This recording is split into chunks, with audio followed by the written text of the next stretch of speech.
পল্লীগ্রাম টিভির জনপ্রিয় ইউটিউবার শফিককে গ্রেপ্তার করল পুলিশ। জনপ্রিয় ইউটিউবার তথা পল্লীগ্রাম টিভির হিরো শফিক গ্রেপ্তার রেজিনগর থানার পুলিশের হাতে।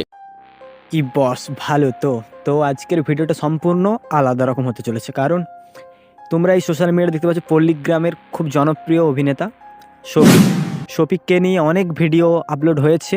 তো আমিও এই বিষয় নিয়ে কিছু জানতে পেরেছি, যেটা আমি তোমাদের কাছে প্রেজেন্ট করতে চাই। যেহেতু তোমরা আমার সাবস্ক্রাইবার ভিউজার্স, তো আমারও কিছু তথ্য জানা থাকলে তোমাদেরকে বলা উচিত, আমি এটা মনে করি। তো শফিক যেহেতু একটা খারাপ কাজ করেছে, একটা নিউজ উঠে এসেছে যে শফিক নাকি একটা মেয়েকে ধর্ষণ করেছে, বা তারার কেসটা, আমি তারাটাকে একবার ক্লিয়ার করি আগে, যে তারা নাকি তার ওয়াইফ। হ্যাঁ, এটা তোমরা ঠিকই শুনেছো যে তারার সাথে শফিকের বিয়ে হয়েছে। শফিকের সাথে অনেক দিন সম্পর্ক ছিল তারপর শফিক তাকে বিয়ে করে নি।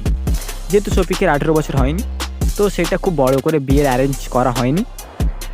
আর যেহেতু 2-3 বছরের সম্পর্ক ছিল শফিকের সাথে তারার, এবার একটা সম্পর্ক 2-3 বছর হয়ে যাওয়া মানে সেই সম্পর্ক তো একটু মানে ভালোবাসা বা তার প্রতি চাওয়া পাওয়া কমেছে। হ্যাঁ, এটা তারা লক্ষ্য করে ঠিক।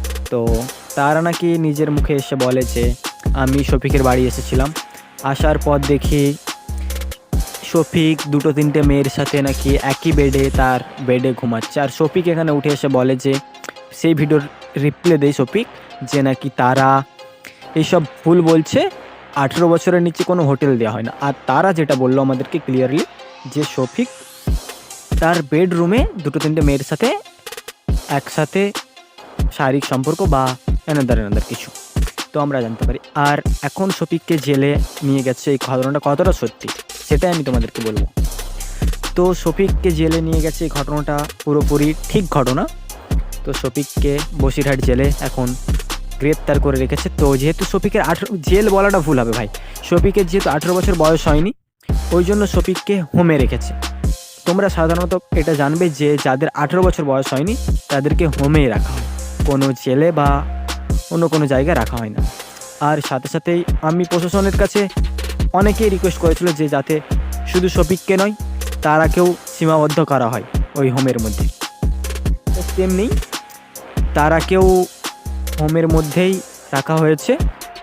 শফিককে রাখা হয়েছে 2 দিন, তারাকে তার আগে 3 দিন আগে, 5 দিন আগে তারাকে হোমে রাখা হয়েছে। আগে তারাকে নিয়ে যে হোমে রেখেছে, তারপর শফিককে, মানে তারাকে ফার্স্ট অ্যারেস্ট করেছে, তারপর শফিক।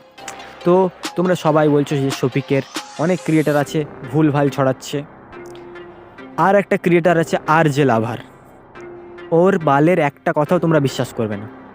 ও আলবাল মেয়েকে সাজিয়ে ওর মাকে, তারার মা সাজাচ্ছে, দিয়ে প্র্যাঙ্ক কল করছে যে হ্যাঁ এই তারার এই করেছে, শফিক এই করেছে সেই করেছে। ওর কথা একটাও শুনবে না, ও হচ্ছে দুমুখো সাপ। হচ্ছে এইদিকে সাপের মুখে একটা বাংলায় প্রবাদ আছে, সাপের মুখেও চুমু খাবে, ব্যাঙের মুখেও চুমু খাবে, এটা বাংলায় প্রবাদ আছে। তো আমি এটাই বললাম।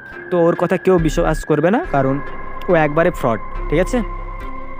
আর শফিকের যে ফাঁসির কেসটা, তো শফিকের কোনো রকম ফাঁসি হবে না, এটা আমি 100-এ 100 তোমাদেরকে বলছি। শফিকের কোনো ফাঁসি হবে না।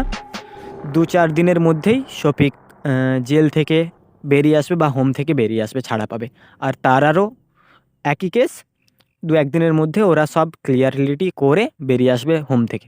তো তোমরা যারা শফিকের ভিডিও দেখো, চিন্তা করার কিছু নেই, শফিক খুব নিশ্চয়ই তাড়াতাড়ি ফেরত আসবে। আর শফিকের কোনো রকম কোনো সাজা বা ফাঁসি হবে না। আর আমরা চাই তারা আর শফিকের মধ্যে যে ঝামেলাটা ক্রিয়েট হয়েছে, মানে সৃষ্টি হয়েছে, সেই ঝামেলাটা যাতে মিটমাট হয়ে যায়, ওরা একসাথে ভালোভাবে সংসার মানে জীবনযাপন একসাথে কাটাক, আমরা এটা চাই। আর RJ লাভার যে ক্রিয়েটার, মানে কন্টেন্ট ক্রিয়েটারের কথা বললাম, ও একটা হচ্ছে পাগলা চোদা। ওর চাইছে যে শফিক আর তারার মধ্যে কীভাবে ঝামেলা লাগানো যায়, ঠিক আছে। তো ওর কথায় কেউ কান দেবে না। ও একদম মানে কী করে ঝামেলা ক্রিয়েট করতে হয়, কন্ট্রোভার্সি ক্রিয়েট করতে হয়, ও ওটাই করতে জানে, এর বেশি কিছু না। তো তোমাদেরকে আমি রিকোয়েস্ট করছি, কোনো গুজবে কান দেবে না। আর আর যদি কোনো ডকুমেন্টস বা নোটিফিকেশান আসে আমার কাছে, আমি তোমাদেরকে নিশ্চয়ই জানাবো।